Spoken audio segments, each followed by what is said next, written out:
Alright, let's see what happens when they have to face the crocodiles. This will be crazy. Okay. Nia thought it was funny. You had to have water to find water. Water had to be flowing constantly into the borehole to keep the drill running smoothly. The crew drove to the pond and back several times a day. The pond water was piped into what looked like a giant plastic bag. A bag big enough to fill the entire bed of the truck. The bag sprang a leak. The leak had to be patched. The patch sprang a leak. The crew was patched. The patch. Then the bag sprang another leak. The drilling could not go on. The drilling crew was discouraged by the leaks. They wanted to stop working, but their boss kept them going. All the workers wore the same blue coveralls. Still, Nia could tell who was the boss. He was one of the two men who had first come to the village. The other man seemed to be his main assistant. The boss would encourage the workers and laugh and joke with them. If that didn't work, he would talk to them earnestly and try to persuade them. And if that didn't work, he would get angry. He didn't get angry very often. He kept working and kept the others working too. They patched the bag again. The drilling went on. Alright, so this is Ethiopia, Sudan, and Kenya, 1991 through 1992. Hundreds of people lined the riverbank. Soldiers were forcing some of them into the water, prodding them with their rifle butts, shooting into the air. Other people, afraid of the soldiers and their guns, were leaping into the water on their own. They were immediately swept downstream by the powerful current. As Salva crouched on the bank and watched, a young man near him plunged into the water. The current carried him swiftly downstream, but he was also making a little progress across the river.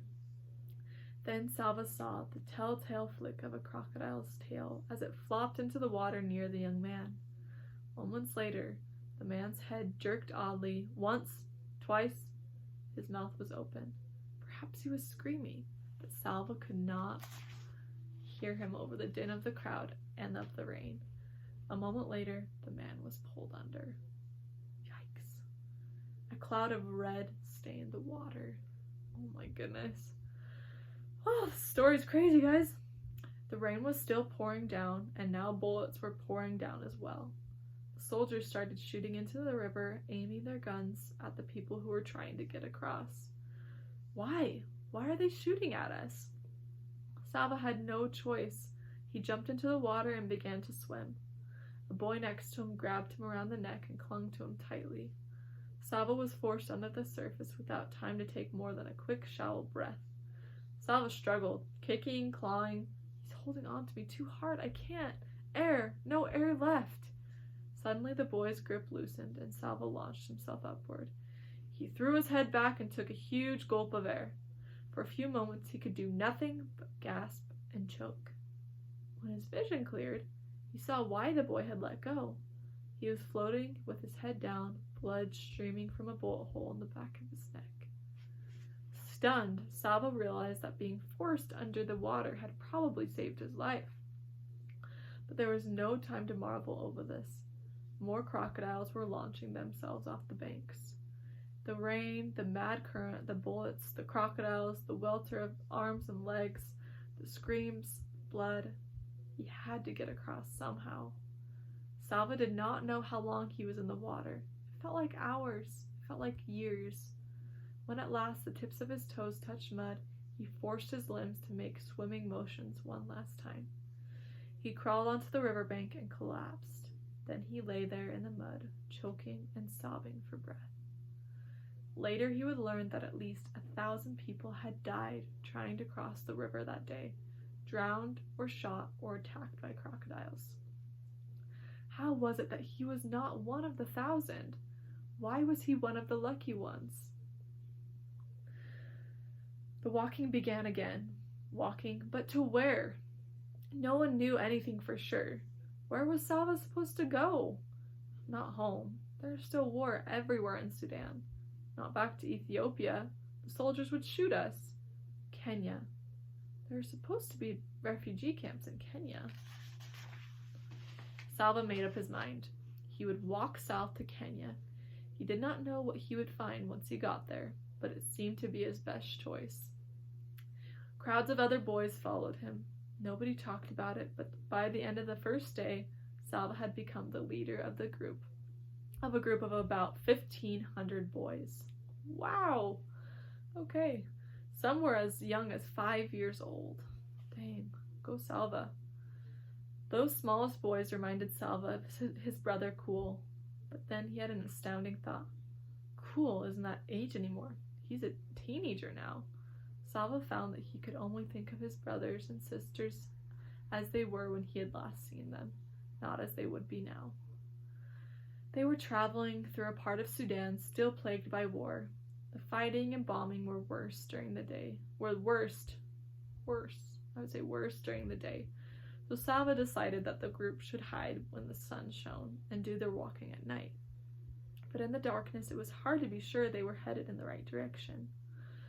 Sometimes the boys traveled for days, only to realize they had gone in a huge circle. This happened so many times that Salva lost count. They met other groups of boys all walking south. Every group had stories of terrible peril. Boys who had been hurt or killed by bullets or bombs, attacked by wild animals, or left behind because they were too weak or sick to keep up. When Salva heard the stories, he thought of Mariel. He felt his determination growing, as it had in the days after Uncle's death. I will get us safely to Kenya, he thought, no matter how hard it is. He organized the group, giving everyone a job: scavenge for food, collect firewood, stand guard while the group slept. Whatever food or water they found was shared equally amongst all of them. When the smaller boys grew too tired to walk, the older boys took turns carrying them on their backs. There were times when some of the boys did not want to do their share of the work. Salva would talk to them, encourage them, coax and persuade them. Once in a while he had to speak sternly or even shout, but he tried not to do this too often. It was as if Salva's family was helping him, even though they were not there. He remembered how he had looked after his little brother Cool, but he also knew what it felt like to have to listen to the older ones, Eric and Ring, and he could recall the gentleness of his sisters, the strength of his father, the care of his mother. Most of all, he remembered how Uncle had encouraged him in the desert. One step at a time, one day at a time, just today, just this day to get through. Salva told himself this every day. He told the boys in the group too. And one day at a time, the group made its way to Kenya. More than 1,200 boys arrived safely. It took them a year and a half, meaning that, I guess that means Salva's around like 18 and a half, almost 19 years old. And he started the journey when he was about 11. So, okay, that was the end of chapter 13.